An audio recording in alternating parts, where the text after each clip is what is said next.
নমস্কার, কেমন আছেন গো বন্ধুরা? আশা করি ভালো আছেন, সুস্থ আছেন। আমিও ভালো আছি। আপনাদের সুস্থতা কামনা করে শ্রাবণী রেমিস ব্লগে রান্নাঘরে চলে এসেছি আজকের এই গিলিমিটের রেসিপি নিয়ে।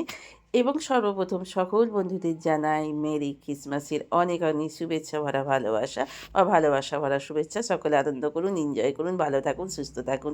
তো আজকে আমার মেয়ের ইচ্ছাতে বানাবো গিলিমেটের একটু কারি বা চচ্চড়ি। তো চলুন আমি ভালো করে ওটাকে গিলিমেটেটাকে ধুয়ে পরিষ্কার করে নিয়েছি। যেহেতু পাকস্থলীতে অনেক খাবার-টাবার থাকে, তো সেইটাকে ভালো করে পরিষ্কার করে নিতে হয়। দোকান থেকে করে দিলেও বাড়িতে এসে ভালো করে দেখে পরিষ্কার করে নিতে হয়।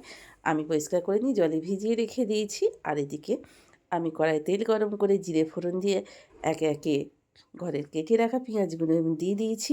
পেঁয়াজগুলো দুবার তিনবার ভালো করে তেলের সঙ্গে ফোড়নের সঙ্গে ভালো করে ভেজে নিয়েছি এবং এই পর্যায়ে দিয়ে দিয়েছি নুনটা। নুনটা দিলে তাড়াতাড়ি পেঁয়াজটা একটু তাড়াতাড়ি ভাজা, ভাজা হয়ে যায় বা কালারটা খুব সুন্দর আসে। অল্প আমি এটাতে চিনিও দিয়ে দিয়েছি, সেটাও স্কিপ করেছি। সবটা দেখাতে গেলে ভিডিওটা প্রত্যেকদিনই একটু বড় হয়ে যাচ্ছে। তাই জন্য আপনারা দেখছেন শ্রাবণী রেমিস ব্লগের শ্রাবণী বসুর রান্নাঘরের এই রেসিপিটা যদি আপনাদের কোনো অংশটুকুও ভালো লেগে থাকে, কোনো অংশটুকু, আমাকে নতুন বন্ধু হলে সাবস্ক্রাইব করে পাশে থাকবেন। আর ঝালের জন্য দিয়ে দিলাম ৩ টে কাঁচা লঙ্কা, কাশ্মীরি লঙ্কার গুঁড়ো, এই পর্যায়ে দিয়ে দিলাম একটু হলুদ গুঁড়ো, একটু ধনিয়া গুঁড়ো ১.৫ চামচ মতো, আর দিচ্ছি ৮ চামচ মতো একটু জিরে গুঁড়ো। তো চলুন এবার পেঁয়াজের সঙ্গে আমি ভালো করে গুঁড়ো মশলাগুলো একটু ভাজতে থাকি, যাতে গুঁড়ো মশলা থেকে কোনো রকম কোনো গন্ধ না বেরোয় বা মশলাটা যাতে ভালোভাবে ভাজা হয় পেঁয়াজের সঙ্গে। তো চলুন, বেশ সুন্দর দেখুন পেঁয়াজের সঙ্গে মশলাটা ভাজা হয়ে গেছে। এই পর্যায়ে আমি কিন্তু দিয়ে দেব আদা রসুনের পেস্টটা আমি করে রেখেছিলাম অলরেডি আগে থেকেই। তো এই গিলিমেটের চচ্চড়িটা অনেকাংশে দেখবেন ভাত, রুটি সকল কিছুতেই দিয়েই খাওয়া যায়। অনেক সময় চিকেন, মটনের থেকে অনেকটাই বেশি ভালো লাগে। কেউ বলেন চচ্চড়ি, কেউ বলেন কারি। তো গিলিমেটে আমার মেয়েটা খেতে পছন্দ করে। ওর রান্নারই আজকে এই ২৫শে ডিসেম্বরে আমার বাড়িতে আজকে এই রেসিপিটাই হচ্ছে। প্রত্যেকদিনই যেহেতু আগের দিনে আপনাদের দেখিয়েছি রান্না করে ৭ কেজি চিকেন হয়েছে। তো চিকেন খাওয়া তো নিত্যদিনই, তাই জন্য আজকে ভাবলাম এইটাই করব। আর এই পর্যায়ে দিয়ে দিলাম টমেটোটা। টমেটোটা দিয়ে এবার ভালো করে আমি একটু ২ মিনিটের মতো চাপা দিয়ে দেবো, যাতে টমেটোটা মশলাটার সঙ্গে সুন্দরভাবে মিশে যায় বা গলে যায়। এই দেখুন কি সুন্দর টমেটোটা একেবারে গলে গেছে। মশলার সুন্দর গলে গেছে এবং তেল ছাড়তে শুরু করে দিয়েছে। এই পর্যায়ে এবার আমি দিয়ে দেব গিলিমেটেগুলো। তো চলুন একে, একে গিলিমেটেগুলো দিতে থাকি। তো যে যেটা খেতে ভালোবাসে তাকে সেটা করে দেওয়াটাই উচিত। কী বলুন বন্ধুরা, তাই না? আমিও সেই রকমই চেষ্টা করি।